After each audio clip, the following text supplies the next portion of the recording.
कहते हैं हर गांव में एक राज होता है, पर देवपुर गांव का राज मौत से जुड़ा है। देवपुर गांव एक ऐसा गांव जहां लोग रात के समय अपने घरों से नहीं निकलते। गांव के बड़े बुजुर्ग बताते हैं, सूरज ढलते ही कोई भी काले कुएं के पास नहीं जाएगा।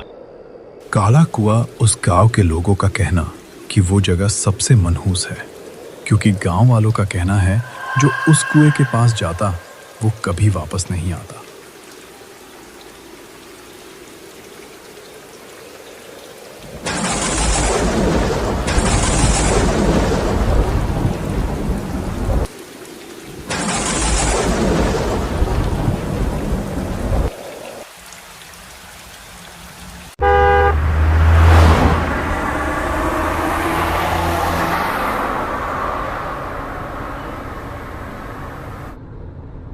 तीन दोस्त रोहित, अमन, पूजा जो शहर में रहते हैं। वो लोग शहर की थकी हरी जिंदगी से कुछ दिनों के लिए अपने गांव जाने का सोचते हैं। अमन, पूजा, तुम दोनों अपने घर बोल देना, आज रात ही हम गांव के लिए निकलेंगे।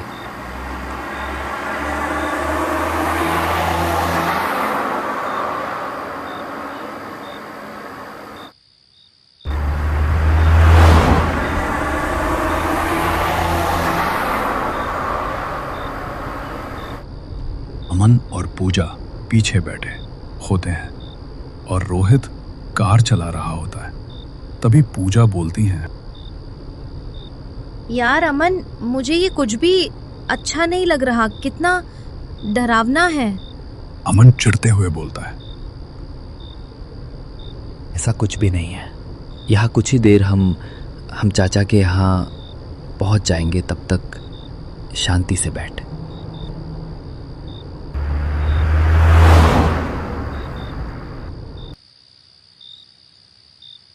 चाचा घर के बाहर उनका इंतजार कर रहे होते हैं।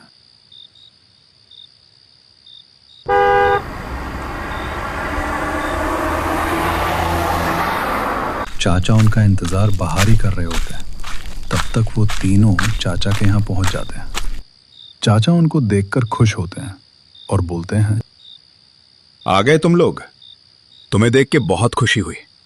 चलो अंदर चलते हैं, खाना खा के आराम से बात करें। वो चारों खाना खा के अपने घर के बाहर आग जला के बैठे होते हैं और शारदी के मौसम का आनंद ले रहे होते हैं। तभी पूजा बोलती हैं, चाचा जी, हमें ये बताइए, जब हम लोग गांव आ रहे थे तब हमें कोई भी गांव वाला बाहर नहीं दिखा, बल्कि गेट भी नहीं खुले थे। ये ऐसा क्यों? उस वक्त तो टाइम भी ज्यादा नहीं हुआ था। तभी चाचा बोलते हैं, हमारा गांव पहले ऐसा नहीं था। जब से गांव वालों ने एक लड़की को जिंदा पानी में फेंक दिया, तब से पूरे गांव में डर है, क्योंकि अब उसकी आत्मा हर अमावस्या को किसी को बुलाती है।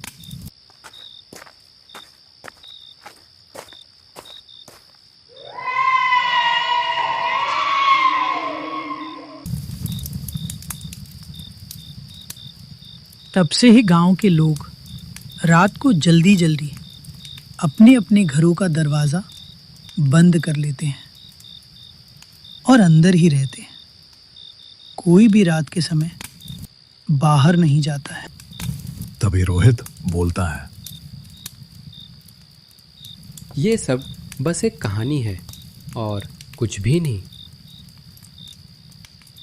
बेटा, ये सब कोई कहानी नहीं बल्कि सच है, जिसे हम गांव वालों के अलावा कोई और नहीं समझ सकता। और तुम लोग शहर में रह रहे हो तो तुम लोग क्या जानो गांव के बारे में। इतना कहकर चाचा सभी से बोलते हैं, बेटा, आज अमावस्या है, तो कोई भी बुलाए या चीखने की आवाज़ आए तो जाना नहीं।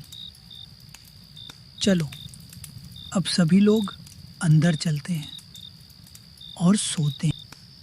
वो तीनों अंदर जाकर अपने कमरे में बैठे होते हैं। वो लोग सोते नहीं हैं, बल्कि ये सोच रहे होते हैं, क्या यार रोहित, तेरे चाचा जी ये किस कुएं के भूत के बारे में बात कर रहे थे? मुझे तो कुछ समझ नहीं आया, तुझे पता है क्या? तभी रोहित बोलता है, यार मुझे कैसे पता होगा, मैं भी तो तुम्हारे साथ शहर ही रहता हूँ। यार मुझे कुछ नहीं पता है इसके बारे में। तभी अमन बोलता है, यार तुम लोगों को ऐसे ही पूरी रात बैठे रहना है तो बैठे रहो, मुझे तो नींद आने लगी है, मैं तो सोने जा रहा हूँ। तुझे रोहित आना हो आ सकता है, नहीं तो मैं चला।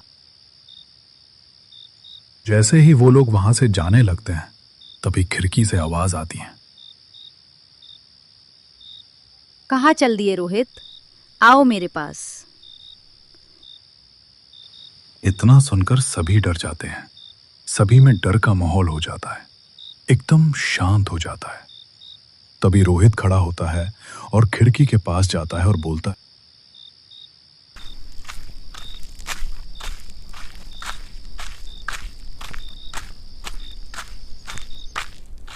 रोहित खिड़की के यहां जाकर देखता है पर उसे कोई नहीं दिखता है। फिर वो बोलता है, क, क, क, कौन है वो? बाहर आओ, बोलो कौन है यहाँ? पर उनको दोबारा किसी की आवाज नहीं आती है। तो वो लोग हिम्मत करके घर से बाहर आ जाते हैं।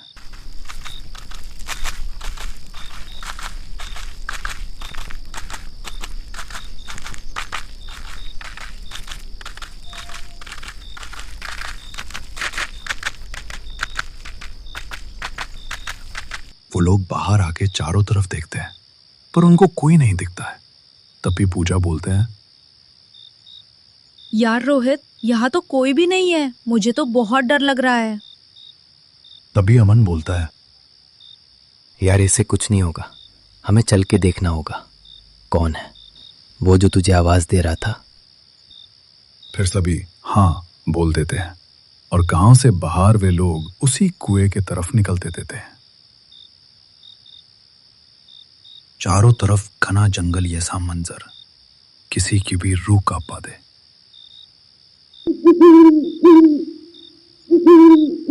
वो लोग चलते जा रहे थे। चलते चलते जंगल के बीचों बीच पहुंच जाते हैं। चारों तरफ जानवरों के रोने की आवाज रूह तक कपा रही थी।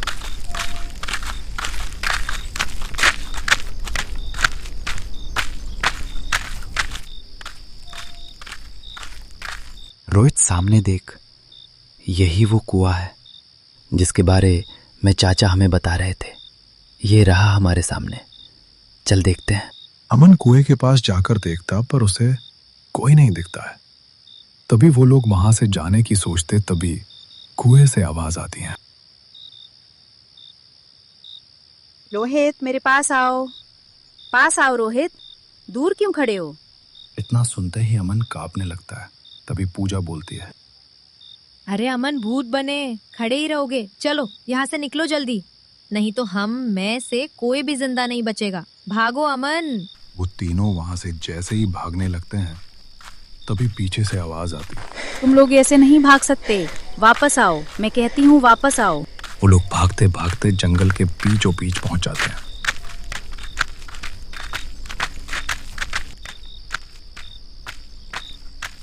वो लोग जंगल के बीचों बीच रुक जाते हैं। तभी उनके सामने वो छलावा सामने आता है। जैसे ही वो सामने आती हैं, चारों तरफ ढूंढ छा जाती हैं। रोहित यार ये इंसान नहीं है, भाग यहाँ से। नहीं अमन, बहुत हुआ हमें इससे। सच जानना होगा क्यों ये लोगों को डराती हैं। बताओ तुम ये सा क्यों करती हो? मैं किसी को मारती नहीं हूँ, मुझे बस इंसाफ चाहिए जो इन गांव वालों ने मेरे साथ किया। क्या किया इन गांव वालों ने तुम्हारा? इन गांव वालों ने मुझ पे झूठा इल्जाम लगा कि मुझे जिंदा कुआं में फेंक दिया था। मैं तड़पती रही पर मुझे कोई भी बचाने नहीं आया। लेकिन फिर भी मुझे इन लोगों से कोई भी शिकायत नहीं है। मुझे बस मुक्ति दिला, मैं मुक्त होना चाहती हूँ। ठीक है, हम तुम्हें मुक्ति दिलाएंगे। इतना सुनकर वो वहां से चली जाती हैं और ये लोग भी वहां से चले जाते हैं।